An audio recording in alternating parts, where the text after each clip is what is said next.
O'zbekiston terma jamoasiga Cannavaro trener bo'libdi, eshitgan bo'lsanglar. Meni ham pasportimda o'zbek deb yozilgan. Shuning uchun o'zbek bo'lganim uchun haqqim bor O'zbekiston terma jamoasi haqida fikr bildirishga.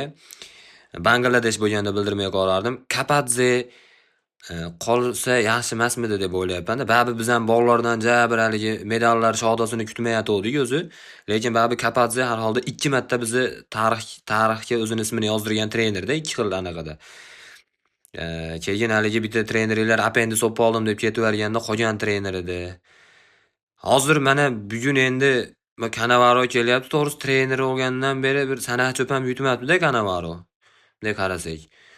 U aldab olib kelib zashtaga qo'yib o'ynatamiz deyapsizlarmi? Unisini men anglay olmayapman ujicha, lekin haligi Jahon chempionatida murabbiylarning listida Temur Kapadze ismi ham zikr qilinishi kerak degan fikrga kelyapman-da men. Baribir harakat qilganda